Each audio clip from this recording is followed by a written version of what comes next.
नागपुर शहर में यशवंत स्टेडियम स्थित भगवती मंदिर में हुई चोरी के मामले में 2 आरोपियों को गिरफ्तार कर चोरी की 2 अन्य वारदातों का भी खुलासा किया है। जांच में सामने आया कि गिरफ्तार आरोपी हुड़केश्वर निवासी 24 वर्षीय इरफान हमीद शेख और हिंगनघाट निवासी सोहेल उर्फ शोएब जावेद शेख अन्य चोरी की घटनाओं में भी शामिल थे। आरोपियों ने 10 जनवरी 2026 को एक एक्टिवा मोपेड चोरी की थी, जबकि 2 जून 2026 को केटा कॉलोनी स्थित हनुमान मंदिर से दान पेटी चोरी की और वारदात को अंजाम दिया था। गुप्ता सूचना और 40 से अधिक सीसीटीवी फुटेज खंगालने के बाद दोनों आरोपियों को पकड़ा गया। उनके कब्जे से 2 ग्राम सोना, एक एक्टिवा मोपेड सहित कुल 50,000 रुपए की चोरी का माल भी बरामद किया है। आरोपियों के खिलाफ 3 मामले दर्ज कर मामले की आगे की जांच जारी है। आम्ही पोलीस उपनिरीक्षक शुभ बकाल पोलीस ठाणे धंतुल येथे तपास पथकात कर्तव्यावर हजर असताना दिनांक 1/6/2026 रोजी माहिती मिळाली की पोलीस ठाणे धंतुल हद्दीतील यशवंत स्टेडियम येथील एक भगवती मंदिर आहे। तेथील भगवती मंदिराच्या मूर्तीचे मंगळसूत्र 2 अज्ञात इसमांनी चोरून नेलेले आहे। अशा माहितीवरून आम्ही तपास पथकात कर्तव्यावर हजर असताना पूर्ण तपास पथकात माहिती दिली।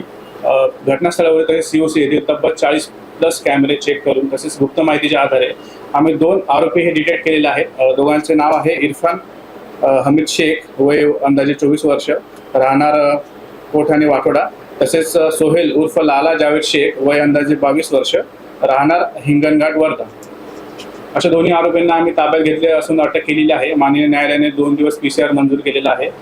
PCR दरम्यान निवेदन पंचनामा करत असताना आरोपीने भगवती मंदिर येथून चोरलेला मुद्देमाल जे की 2 सोन्याचे डोरले व 6 मणी हे आपल्याला रिकव्हर करून दिलेले आहेत। सदरचा मुद्देमाल हा आपल्या नोंदीबार गृहात दाखल करण्यात आलेला आहे। तसेच निवेदन पंचनामा दरम्यान आरोपीने कोठाणे तहसील येथे एक ॲक्टिवा मोपेड चोरी केलेली होती दिनांक 10 जानेवारी 2026 रोजी। त्यामध्ये तहसील येथे अपराध क्रमांक 31/2026 कलम 303(2) अन्वये गुन्हा दाखल करण्यात आलेला होता। सदरची गाडी सुद्धा आपण नमूद आरोपीकडून जप्त केलेली आहे।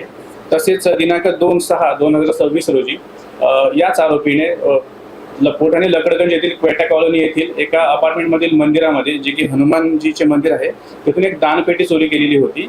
सदरची दानपेटी सुद्धा आपण नमूद आरोपींकडून जप्त केलेली आहे। अशा प्रकारे आपण या आरोपींकडून 3 गुन्हे हे डिटेक्ट केलेले आहेत आणि आज रोजी आपण या आरोपींना MCR साठी न्यायालयात हजर करत आहोत। सर, हा टोटल मुद्देमाल किती होता? टोटलचा मुद्देमाल हा आपण 50,000च्या आसपास आहे, ज्यामध्ये 2 ग्रॅम सोने आणि एक ॲक्टिवा मोपेड तसेच एक दानपेटी। सर, ही कारवाई कोणत्या वरिष्ठ अधिकाऱ्यांनी आपल्या मार्गदर्शनात केली? गुन्हा दाखल झाला त्याच वेळेस आम्हाला माननीय CP साहेबांनी बोलून घेतलं होतं व पुढील गुन्ह्याच्या तपासाच्या अनुषंगाने मार्गदर्शन केलेलं होतं। सदरचा तपास हा माननीय पोलीस आयुक्त रवींद्र कुमार सिंगल साहेब तसेच joint CP, additional CP, DCP तसेच सीताबर्डी विभाग यांचे सहाय्यक पोलीस आयुक्त तसेच वरिष्ठ पोलीस ठाणे धंतुली येथील रामोड साहेब यांच्या मार्गदर्शनाखाली करण्यात आलेला होता।